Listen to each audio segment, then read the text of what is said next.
Hi all, this is Hippy Sue to the rescue, and I am reading chapter 2 of my book, Decisions, Opportunities, or Fate. Just a couple of reminders here. This is a copywritten book, so all rights reserved. And I do have my girl Belle, and she likes to get in on the conversation, or run through the house, work, all that lovely stuff. So, she's sleeping right now, so we might luck out again. So once again, chapter 2, you have chosen to stay in the hospital while you're at your camping trip. Nervousness pecks at your stomach faster than Jordan's. Hair on the back of your neck stands straight up as your right foot touches the first of 13 solid cement stairs leading up to an eerie-looking old hospital, meeting a set of two 12-foot-high wooden hand-carved oak doors, opening inwards. Jordan pushes effortlessly against these massive doors as though a queen entering her own castle. Following close behind, you enter a large foyer with a dual-winding staircase straight ahead. All hand-carved native symbols and oak reside within it. Outright gorgeous. Other than a sign attached to a set of old hospital doors stating "Do not enter restricted area." The closer you get to the more eerie it feels. Goosebumps run rampant across your entire body. Jordan pulls you to your left into a large sitting room area with a long table covered with backpacks. Gathering your gifts, both you start digging deep into your backpacks, finding a map, a towel, a flashlight, and a bottle of water. Jordan, look, there's a map. Let's check it out. Jordan loves the idea of observing map for entire grounds. You open the map, bubbling with excitement. Golden key section. Golden key can only be used once and will evaporate if not used within 2 hours. It opens only one door on these grounds, a secret door, one that will take you to places never encountered before. If at any time during your stay you find this key, I suggest you use it immediately. Hint: you must work with nature to find a golden key, and there are only 3. Good luck. Don't forget, following rules on your journey will help you along your way. The map also shows how to get around to all the different places: the village, recreational room, bonfire area, sweat lodge, garden, graveyard, hospital, doctor's house, and even shows all haunted areas marked with an X. With future inspection, you find taking the dual winding staircase would be the easiest way to your previously assigned room. Jordan was in agreement with checking the map, so you both head up the winding staircase. You take the right side while Jordan takes the left side, aiming for the third and top floor. You arrive at the second floor, only to find there is no further staircase to get up to the third floor. Looking over, you see Jordan waving without acknowledgement of your issue. You pull your map out and realize there's an X marking this very spot as haunted. Yikes! Down the stairs, you barrel as fast as possible, making your way up the other flight of stairs, joining Jordan on the third level. Again, you check your map, finding a symbol representing a single washroom with a notation next to it stating haunted. You need to pass by it to reach your room. Searching your map again and finding no other possible way around. Jordan doesn't seem to notice. She runs down the hallway to your room. Hands sweating, you hold tight to the map, walking slowly past the single washroom, just waiting for something to jump out at you, making it to your room safely without incident. Concluding, your fears are getting the better of you. Your room has 2 beds, 2 dressers, covering the top half of the longest wall of our many windows, giving a beautiful view to the main grounds. You notice immediately a house sitting atop a hill with dead berry bushes engulfing it. Now unpacked, you pick the bed closest to the door, placing your pajamas and housecoat across the foot of the bed. A squeaking noise comes from down the hallway, reminding you of wheels of a go-kart needing to be oiled. Jordan, did you hear that? Yeah, it's probably somebody's suitcase. I thought I thought I was the scared one, not you. Very funny, Jordan. Curiosity forces you to check out those constant, continuous noises. To your surprise, you find an old man with reading glasses dressed in an old khaki green clothes, pushing a trolley cart down the long hallway, stopping at each room, looking inside, then continuing on. Convinced he must work here, you run up to him. "Excuse me, sir. Do you know which way is fastest to the mess hall?" He doesn't respond with words, rather he only points to the staircase straight across from your room. Running back to Jordan. "Oh, Jordan, I have some great news. I know how we can avoid that haunted bathroom." "Haunted bathroom? What haunted bathroom?" Nothing."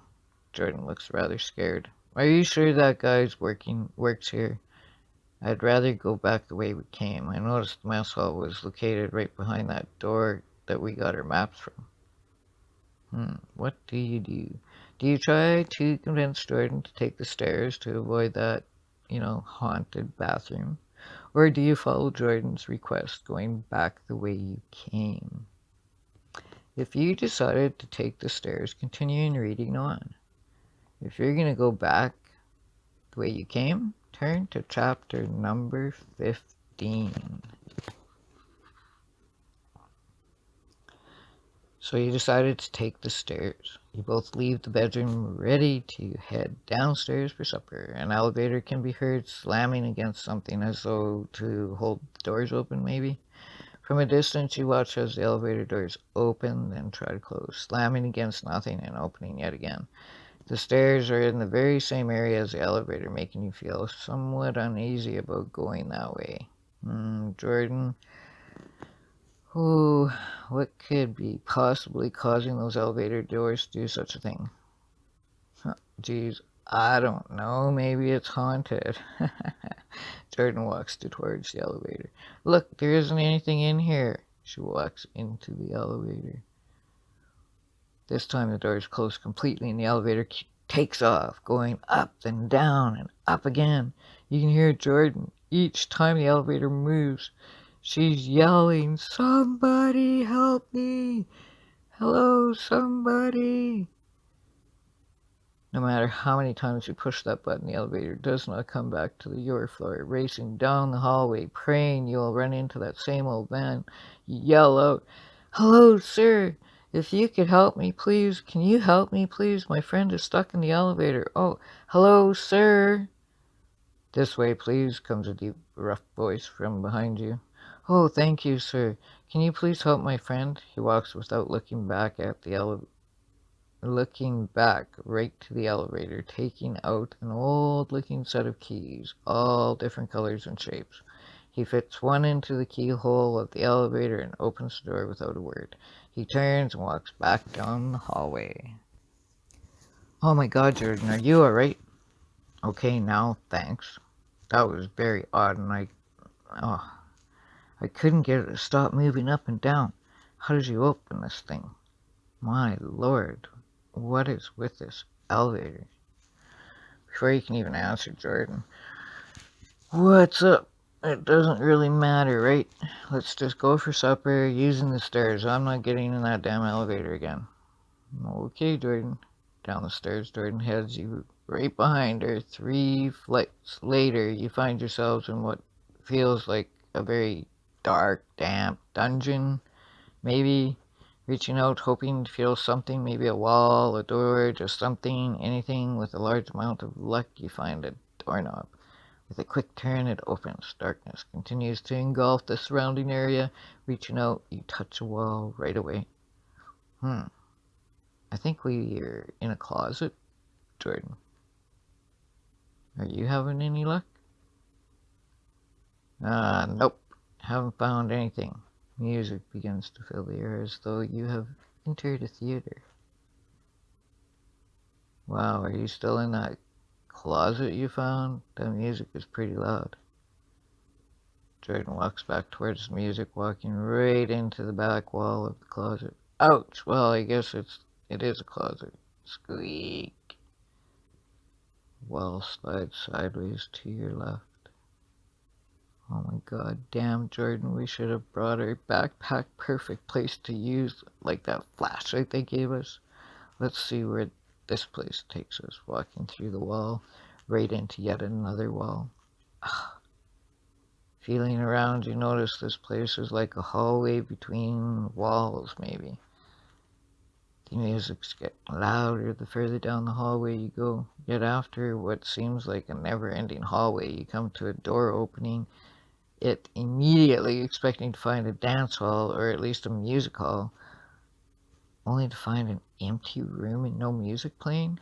Instead, you can now hear men and women racing around in a kitchen making meals. What? The light begins to focus its way through the darkness, now showing you the way into the kitchen. While making your way through the kitchen, all the kitchen staff just smile at you, both as though you should be there. A woman walks up. Hi, girls. Did you get lost? Are you looking for the mess hall by any chance? Pointing around the corner. She continues, oh, don't worry, you are not the only ones to get lost today. But please be careful, there are so many hidden passages around this place you could end up lost for hours and miss your supper. Come with me, I will help you get to where you are going. Even though you both are not sure if this woman is real or not, you still follow her around the corner, finding yourselves coming through the kitchen of the mess hall. The mess hall is huge. It can sit at least 200 people. Food is in abundance, just as amazing spread to indulge in. You and Jordan grab your plates, load them up with so much food that you almost overflowing the plate, making it hard to carry your solids and drinks as well. You make your way to the closest table near the east wall. The scenery through the window is just amazing. Oak trees resemble bonsai trees as they have grown sideways next to a pathway leading around the hospital. On top of the hill sits an old, rundown house surrounded with dead berry bushes.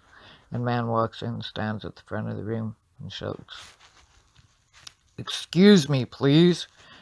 Everybody, if I could have your attention. The room turns silent. Thank you. My name is Ralph, and it is my pleasure to inform you that I will be going and doing a ghost tour each evening after supper for those who don't feel or fear meeting spirits. Plus, Samantha will be educating those interested in how and why this hospital was built. She will also be telling stories of hauntings on the grounds, and we would like you to enjoy your stay. He leaves before anyone is able to even ask a single question. Hey, Jordan, what should we do tonight? I'm not sure. She looks through the window. Maybe we should go up front and see what we can find there. So, if you've decided to listen to the stories, continue reading on. If you want to go on that ghost tour, turn to chapter number 21. And if you want to leave and go to the driveway, turn to chapter number 5. An older, heavy-set lady enters the mess hall just as you are finishing supper. Attention all, my name is Samantha. Can I have 15 students follow me, please? Ushering yourself, Jordan, and the others into a meeting room next to the mess hall, she advises us all to have a seat. I shall return in 2 minutes. Walking out of the room. You are all waiting patiently when all of a sudden the lights go out.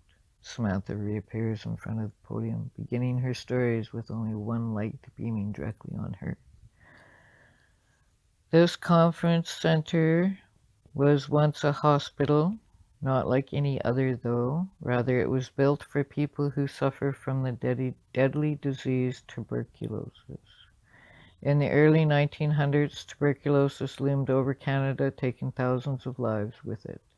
There was no cure for tuberculosis at that time, but was believed that TB patients needed healthy food, sunlight, fresh air, and complete relaxation. Over 1,000 people a year came down with this disease right up until the 1970s, and thousands died here. Each patient carried a different level of TB, therefore had stayed in different parts of the hospital, lodges, and cabins located on the grounds. As patients became sicker, they were moved to the main hospital, taking away their day passes, so this inhibited them from seeing family and friends.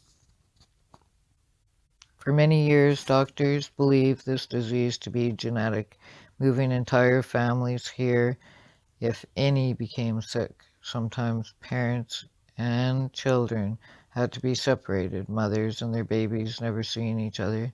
This was a way to contain the outbreak and lessen their suffering. All sit in silence. Many questions run through your mind, she continues. The land was self-contained and donated by a doctor. It had a powerhouse run by a windmill to provide power for a fire hall, a dance hall, a school, a church, a hospital, the nurses' homes, and the doctor's house on the hill. There were stables, pig pens, chicken coops, and over 5 acres of vegetable and fruit gardens. A village was built directly behind us. She points south. Many houses were built for both employees, patients, and their families alike.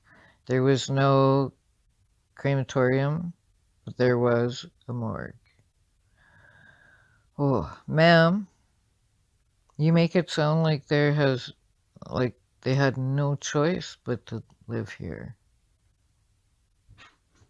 This is correct. Actually, once doctors had an understanding that TB was a deadly disease, many people arrived here from all over Canada by train and horse-drawn carriages to be isolated from society. Not only was this the only hospital capable of caring for TB patients, but there was never a cost. Some people who stayed at the hospital received relief from poverty and hardship, even war. I see Belle is boisterous in the backyard here. I'll be right back. Alright, I'm back. Let me back up a sentence here. Not only was this the only hospital capable of caring for TB patients, but there was never a cost. Some people who stayed at the hospital received relief from poverty and hardship, even war. Others, well, they lived with suffering and loss. Once doctors understood this deadly disease was airborne, nobody was allowed to leave. By the 1970s, only those who did not carry TB was allowed to come and go freely. She walks away from the podium. I think worst of all was the first poor caretaker's life. He worked alone, day and night. Then, when things got really bad, he spent his days gathering dead bodies, piling them in a cool crawl space underneath this very main hospital area, burying them at night, with a glimpse of hope that maybe it would be ability to curb the deadly disease with no avail. On a good note, the next caretaker was able to spend time with those patients who were recovering from the disease as well. He would make hot cocoa and toast for the young kids who couldn't sleep at night, missing their mums and all. Jordan asks. Excuse me, ma'am, who lived in the house way over on that hill? Sue points east through a window. Well, that was the CEO's or highest doctor, and his family lived in that house last. His family passed away before him from TB. They say he still haunts that house to this day. Another girl you don't know asks, "Excuse me, ma'am, are there any other haunted places?"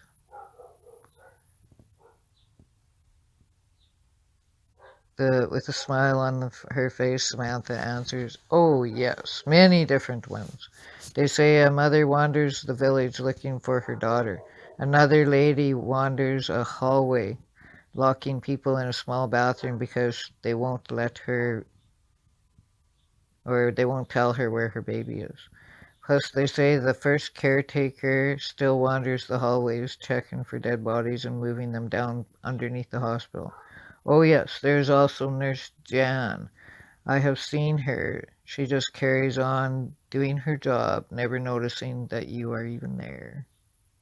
Before another question could be asked, she states, "Don't forget to enjoy a bonfire tonight. We will supply marshmallows and hot dogs for you all." Lights go off, then back on, and she is gone. You motion for Jordan to follow outside. You go heading for the footpath leading to the doctor's house. "Hey, Jordan, well, should we go check out that doctor's house now?" Jordan points down around that driveway. "Where do you think that path might go?" What do you do now? Check out the haunted doctor's house or check out the second path? Or go back to the lodge and check out the ghost? If you're going to check out the second path north of the hospital, continue reading on. If you want to go back to the lodge, turn to chapter number 17. If you want to go to the haunted doctor's house, turn to chapter number 16. You and Jordan make your way down an overgrown dirt path circling around the north side of the hospital. It's almost like a forest from all the different trees and foliage. Such a beautiful sight. Isn't it just gorgeous here, Jordan? Look at these trees. It's amazing how they have grown sideways to avoid growing into the hospital like a bonsai tree. You jump up onto the trunk of the massive oak tree, walking next to Jordan while she stays on the ground. It's growing sideways a good 8 feet before growing straight up to the sky again. Jumping off at that point, you land next to Jordan. In the distance, it's a fence with a gate just waiting to be opened. A well-weathered worn sign hangs next to a gate stating, "Welcome to the village. Those with a pass only, please." Wow, imagine that, Jordan. You must have a pass to get into the village. Pretty sad once seeing it in person. Imagine wanting to see your family or friends and you can't because you don't have a pass. Yeah, serious. I don't know. I just can't imagine living this way at all. It sure is a beautiful place, though. Just as you approach the gate, you notice a woman dressed in an old white hospital gown floating to your left. She looks very sad and confused, tossing her head back and forth, yelling out for someone named Alice. Down another overgrown path leading past a couple of old, dilapidated buildings, heads right for the back door of the building with an arrow sign reading "Recreational Room this way." Once stepping on the path, things change. Whoa. Wow, Jordan, can you see them? A young girl also is seen floating down the same path in the opposite direction. "Yeah, I see them. This is getting nuts. Who are they? Where did they come from? Why are they even here?" Well, I don't know, Jordan. Those are pretty good questions. I think best question is, where are they going? Ahead of you is yet another overgrown path leading to yet another gate, no longer attached to a fence. Rather, its left side is still staked to the ground and has caused the right side to lean back, twisting freely in the wind, almost touching the ground on the left side. Whoa, wow, Jordan, which way should we go? Hard decision. I don't know, yet that overgrown path looks pretty exciting. So if you want to follow that overgrown path, continue reading on. If you'd rather check out that village, turn to chapter number 7. You and Jordan walk swiftly around the broken gate, right into being greeted with an essence of calmness, peace, and tranquility. A native man sits cross-legged on the ground, sprinkling herbs on a small fire in front of him. As if second nature, you both sit cross-legged opposite him, almost in, also in front of the fire. He explains. When I was a young boy, my father, chief of my tribe, made peace with the white man doctor to find healing for all those sick and dying. We gave him land to build his hospital grounds, and we shared our knowledge of herbs and healing, giving no allowance for him to give refuge to any person who needed it. While sitting there listening, observing the warm sun beating down warmly on all it touches, what a beautiful sight. The massive hill carved into over 10 different caves. You notice others have joined the circle around the crackling fire. Jordan sits still quietly next to you, completely engaged in his knowledge. He continues. These caves behind me once carried massive rocks with rushing waters from our lakes that ran this watermill. He points to his left. There sits an old weather-worn wooden windmill. This old windmill was used for watering gardens and livestock as well as providing power for their power plant. The white man has a hard time going without power, so their power plant was used to run everything needed power. As time has passed, these caves have formed inside the massive rocks, giving home to Indian ragu spirits. These Indian spirits are also called Indian animal spirits, especially coyotes. Some have witnessed these ancient Indian change into animals. Others have only seen their red and green eyes in the darkness. You are believed to be They are believed to be evil spirits who will growl and chase you from the caves. I advise if you are able to find your way through these caves, a blessed reward shall follow.